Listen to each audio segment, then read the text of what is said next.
बिस्मिल्लाहिर्रहमानिर्रहीम। अस्सलामुअलैकुम। मैं जिस दिन से बहू को ब्याह कर घर लाई थी, रोज़ाना बेटे के ऑफिस जाते ही एक लड़का हमारे घर पार्सल देने आता। वो पार्सल मेरी बहू के नाम होता। मेरी बहू भाग कर दरवाजे पर जाती और वो पार्सल लेकर सीधा अपने कमरे में चली जाती। मेरी बहू पढ़ी लिखी थी और मैं अनपढ़ सास थी। मैंने कभी बहू से यह ना पूछा था कि बहू इसमें क्या है, मगर बहू वो पार्सल लेकर सीधा अपने कमरे में चली जाती और कमरा अंदर से लॉक कर देती। फिर बहू 3 घंटे बाद कमरे से निकलती। इसके बाल खुले होते, इसकी हालत कुछ अजीब सी होती। वो मुझसे नज़रें चुरा कर सीधी वॉशरूम चली जाती और 2 घंटे बाद नहा कर निकलती। फिर वो घर के कामों में लग जाती। मगर पिछले कुछ दिनों से मेरी बहू की कमर में दर्द रहने लगा था। मैं एक दिन इसे डॉक्टर के पास ले गई। डॉक्टर ने बहू को बाहर बिठा दिया और मुझे कमरे में ले गई और बोली, आपकी बहू को एक लाइलाज बीमारी है और ये चंद दिन ही ज़िंदा रह सकेगी। बेहतर है आप इसका कमरा अलग कर दें और ज़्यादा वक्त इसे सुकून करने दें। मैंने घर आकर रोते हुए ये बात बेटे को बताई तो इसने बहू का कमरा अलग करने के बजाय मुझे एक कमरे में बंद कर दिया और कमरे को बाहर से लॉक लगा दिया। मैं रोती रही मगर बेटे ने एक ना सुनी। कुछ दिन बाद बेटा बहू को मेरे पास ले आया। बहू ने मेरे कदमों में बैठकर एक ऐसी बात बताई कि मेरे पैरों तले से ज़मीन निकल गई। दिल करता कि अभी ज़मीन फटे और इसमें मैं दफन हो जाऊं, क्योंकि मेरी बहू रोज़ कमरा बंद करके, मेरा नाम नौशीन है। जब मेरा बेटा 10 साल का था तब मेरा शौहर काम के सिलसिले में दूसरे मुल्क चला गया था। सास ससुर फौत हो चुके थे। मैं बेटे के साथ अकेली घर में रहती। घर अपना था। शौहर हर माह बाकायदगी से पैसे भेज रहा था। मैं और मेरा शौहर बिल्कुल अनपढ़ थे। हमारी ख्वाहिश थी कि हम अपने बेटे को पढ़ा लिखा कर अफसर बनाएंगे। इसीलिए मेरा शौहर परदेश में दिन रात मजदूरी कर रहा था। वो 2 साल बाद घर आता और 1 माह बाद फिर से वापस चला जाता। वक्त यूं ही गुजरता रहा। एक दिन मेरे बेटे की तालीम भी मुकम्मल हो गई और इसे एक बहुत अच्छी जगह जॉब भी मिल गई।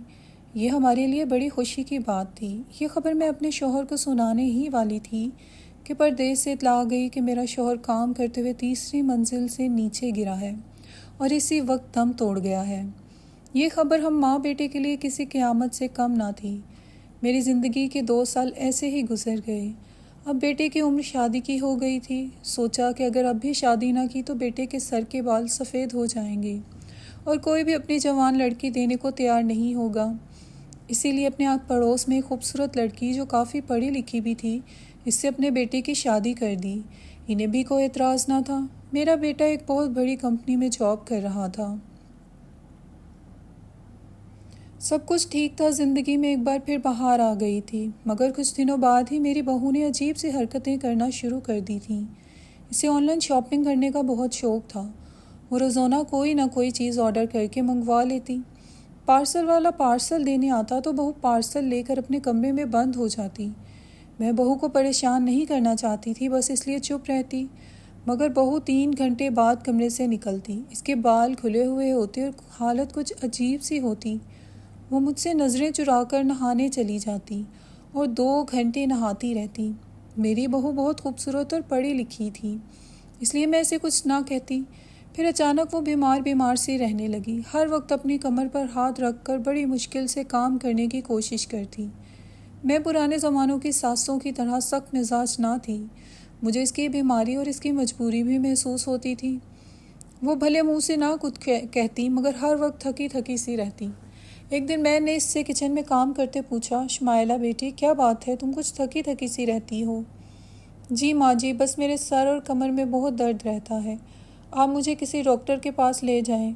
मुझे इलाज की सख्त ज़रूरत है। बहू ने कहा तो मैं अभी सोचने लगी कि बहू का ख्याल तो मुझे रखना चाहिए, वरना ऐसा ना हो कि वो बीमार पड़ जाए और मेरी जिम्मेदारी पहले से भी ज़्यादा हो जाए। शाम को बेटे के घर आते ही मैंने इससे बात की, मगर वो मुझसे कहने लगा मैं इन मामलात में नहीं पढ़ना चाहता। आजकल ऑफिस में काम बहुत ज़्यादा है। आप शुमाइला को खुद ही चेक करवा लाएं। बेटे की बात सुनकर मैंने खुद ही बहू के साथ जाने का इरादा किया। अगले दिन मैं इसे डॉक्टर के पास लेकर गई। डॉक्टर ने हमें 5-6 हज़ार के टेस्ट लिख कर दे दिए। फिर एक नर्स आई, वो मेरी बहू को दूसरे कमरे में ले गई। कुछ देर मेरी बहू का टेस्ट होता रहा। इसके बाद जब वो कमरे से बाहर आई तो काफ़ी बुझी बुझी सी लग रही थी। डॉक्टर ने हमें देखा तो कहने लगी, आप फिक्र ना करें, बाहर बैठकर इंतज़ार करें, आपको थोड़ी देर में बुला लिया जाएगा। आपकी बहू की रिपोर्ट आना भी बाकी है। मैं और शुमाइला बाहर बैठ गए। थोड़ी देर बाद हमें एक नर्स ने अंदर बुलाया। नर्स ने मेरी बहू को कमरे में आने से मना कर दिया। डॉक्टर ने सिर्फ मुझे बुलाया था। ये सुनकर तो मैं डर गई थी कि न जाने डॉक्टर साहब क्या खबर सुनाएंगे। तब इनके चेहरे की परेशानी देखकर मुझे अंदाज़ा हो गया कि ज़रूर कोई ख़तरे की बात है, और फिर वही हुआ जिसका मुझे डर था। लेकिन यह सब तो मेरी सोच से भी बढ़कर था। डॉक्टर ने कहा कि मेरी बहू को ऐसी बीमारी है कि वो हम सबको भी लग सकती है, और ये बीमारी लाइलाज है, और मेरी बहू चंद दिन ही ज़िंदा रहेगी। बेहतर है कि हम सब इससे दूर रहें और इसे कुछ वक्त आराम करने दें।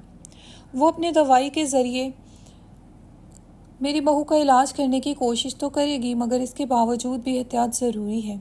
हमें इससे दूर रहना चाहिए, वरना हम सब भी बीमार हो सकते हैं। डॉक्टर की बात सुनकर मुझे बहुत गुस्सा आया। मेरी बहू भली चंगी है, बस इसकी कमर में मामूली सा दर्द ही तो रहता है। मैंने कहा, मैं अपनी बहू पर ऐसी कोई पाबंदी नहीं रखूँगी। इसकी कमर में बस थोड़ा सा दर्द ही तो है, ये तो कोई इतनी बड़ी बीमारी नहीं है। जैसे आपकी मर्ज़ी माँ जी, डॉक्टर ने मुझे कहा। मैं तो आपके भले के लिए ही कह रही थी। फिर इसने मुझे एक तीखी नज़र से देखा, जैसे बाहर जाने का कह रही हो। मैं बाहर आई तो शुमाइला बेचैन थी। आते ही मुझसे पूछने लगी कि डॉक्टर ने क्या कहा है, मगर मैंने इस बारे में इसे कुछ ना बताया। कुछ नहीं बहू, इसने कहा कि दर्द की गोली ले लो तो ये ठीक हो जाएगी। कोई बड़ी बात नहीं है, तुम आराम करोगी तो भली चंगी हो जाओगी। मैं बहू को लेकर घर आ गई। शाम का वक्त हो चुका था। मैंने इसे खाना बनाने का कहा। बेटे के आने का वक्त न हुआ चाहता था। इतने में मैं अपनी पड़ोसन नजमा के पास चली गई। वो मुझसे मेरी बहू के बारे में अक्सर बातचीत करती रहती थी। मैंने इसे इस बात का जिक्र किया कि बहू को कमर और सर में दर्द रहता है। तब इसने भी यही कहा कि इसे ज़्यादा से ज़्यादा आराम करना चाहिए। लगता है वो ज़्यादा खाती पीती नहीं है और घर के काम में मसरूफ़ रहकर ख़ुद को हलकान कर लेती है। पड़ोसन की बात भी सही थी। मेरी बहू घर के सारे काम किया करती थी। इसको मैं खाने को कहती तो वो यही कहती, मैं मोटी हो जाऊंगी, ज़्यादा खाना खा नहीं सकती, मेरे पेट को कम खाने की आदत है। इसकी बातें सुनकर मैं खामोश हो जाती थी, क्योंकि वो पढ़ी लिखी लड़की थी। मैंने बहू के पार्सल वाली बात पर इतनी तवज्जो ना दी और ना ही किसी से जिक्र किया। सोचा कि वो कपड़े मंगवाती होगी, मगर बहू कमरा बंद करके क्या गुल खिला रही थी, ये तो कभी मैंने सोचा तक ना था। मेरे बेटे की अभी तक कोई औलाद भी ना हो पाई थी। खैर, मैं इधर उधर की बातें करके घर वापस आ गई। दिन यूं ही गुजरते रहे। बहू अब भी रोज़ पार्सल लेकर 3 घंटे कमरे में बंद रहती। एक दिन मैं इसे एक लेडी डॉक्टर के पास चेक करवाने ले जाना चाहती थी, क्योंकि मेरा भी पोते या पोती का सुख देखने को जी चाहता था, मगर बहू ने सख्ती से इनकार कर दिया। कहने लगी, मुझे कोई बीमारी नहीं है, मैं डॉक्टर के पास अब दोबारा नहीं जाऊंगी। रात का खाना खाते वक्त मैं और मेरा बेटा बातें कर रहे थे, मगर मैं लगातार महसूस कर रही थी कि बहू बहुत बेचैन सी नज़र आ रही थी। इसे खाना भी नहीं खाया जा रहा था। थोड़ी ही देर में वो उल्टी करती उठी और अपने कमरे की तरफ भाग गई। मैं इसकी इस हालत पर परेशान थी, मगर रात का वक्त था। बेटा शर्जील भी घर था।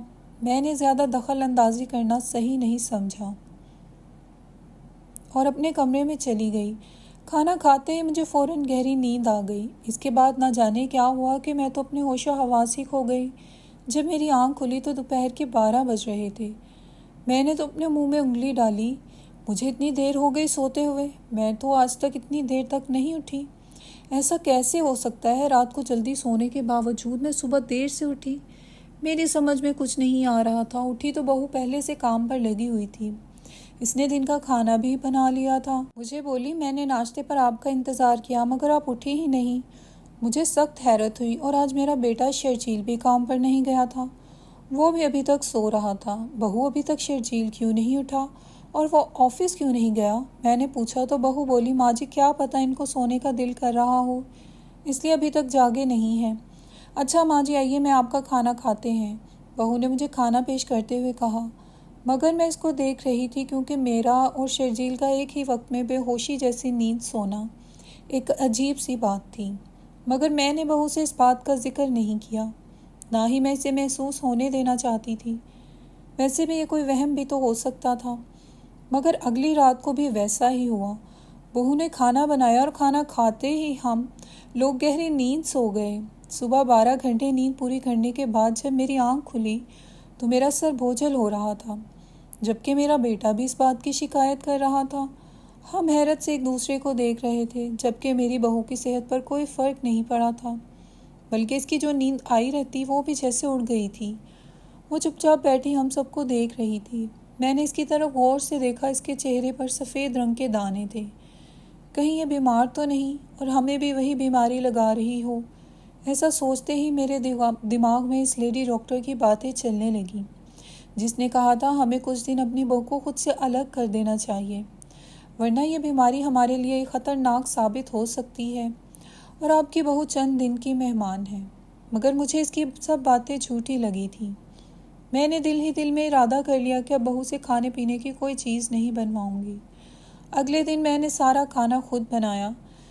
मैंने खाना भी खुद ही लगाया था। मगर जब खाना लगाने के बाद मैंने बहू को पानी के लिए उठाया तो इसने मुझे घूर कर गुस्से से देखा और पानी लेने किचन में चली गई। इसकी इस गुस्से वाली हरकत के बाद मैंने और मेरे बेटे ने पानी तो पी लिया, मगर हमें इसकी यह हरकत अच्छी ना लगी।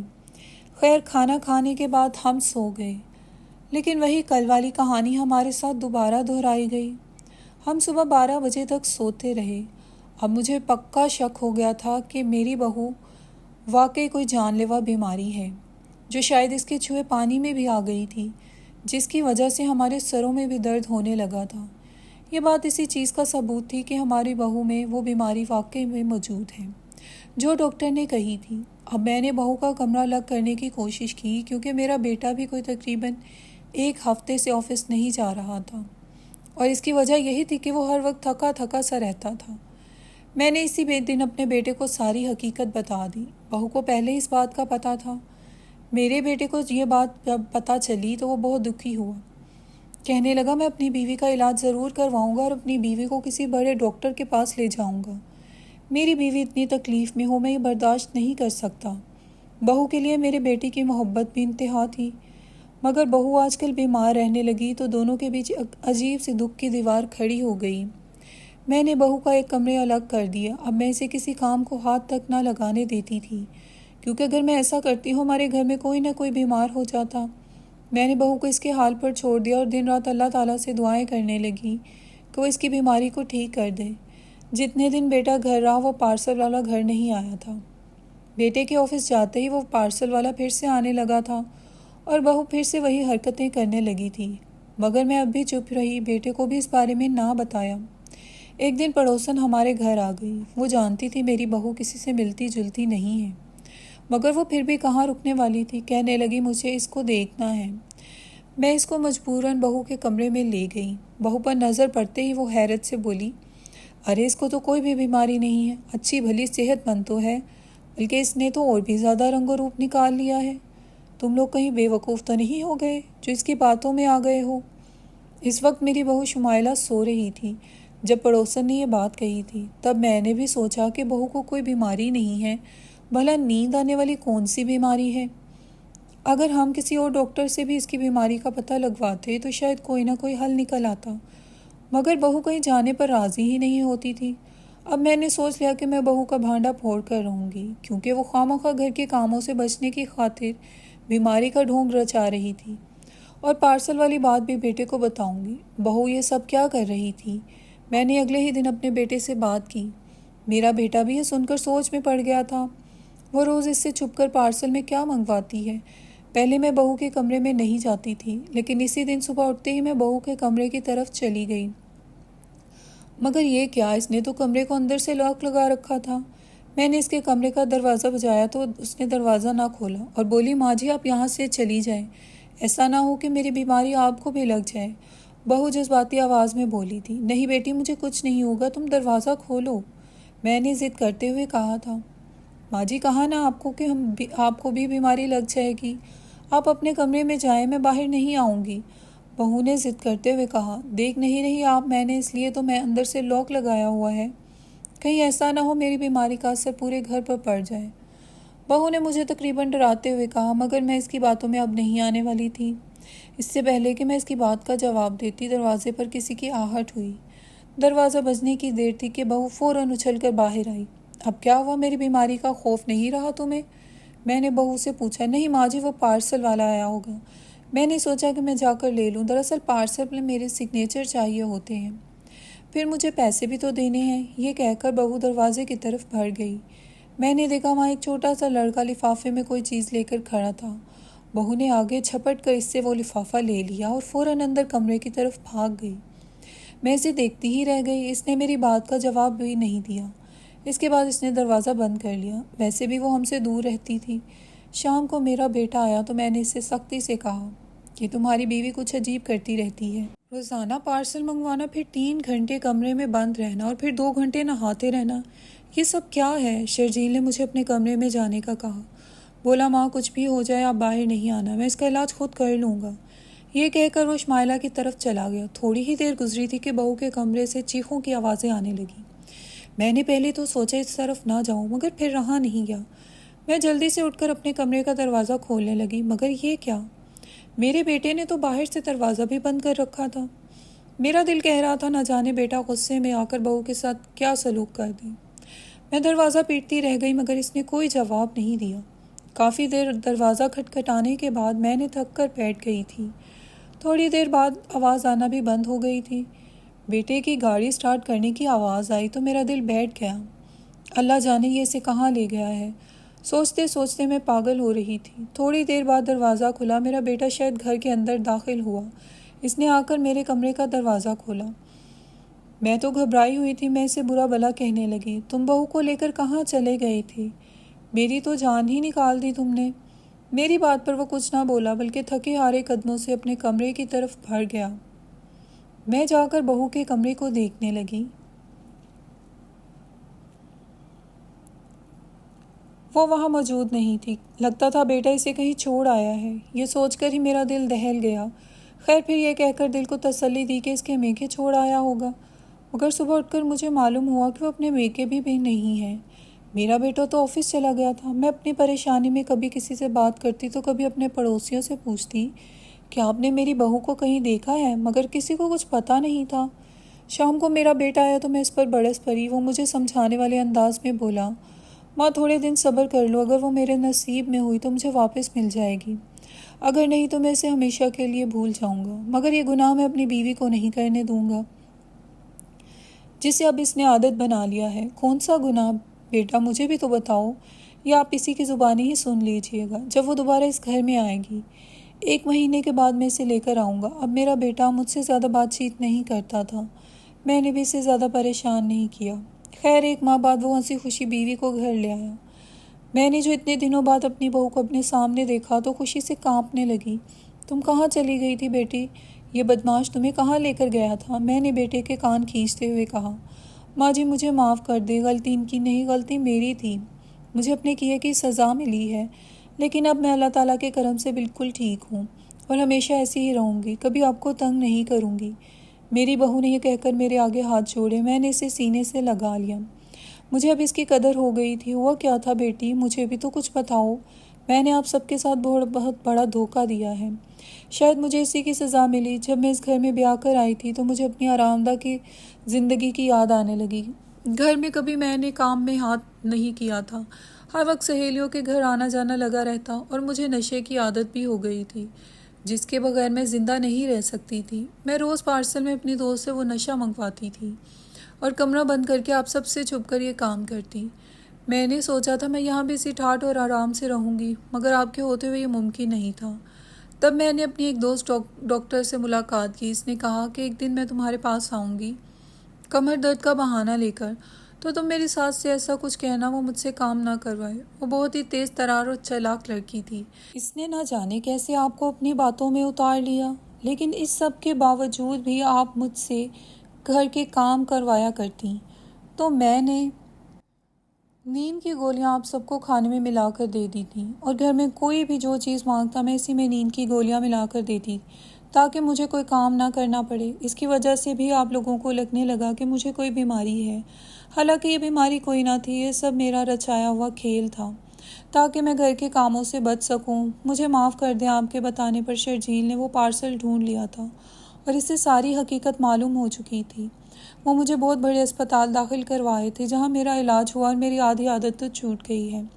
रफ्ता रफ्ता बाकी भी छूट जाएगी। प्लीज़ आप मुझे माफ़ कर दें। मेरी बहू ने मेरे आगे हाथ तो जोड़ दिए थे, मैंने इसे माफ़ भी कर दिया। मेरा बेटा भी इससे प्यार करता था, इसीलिए वो इसे वापस घर ले आया था।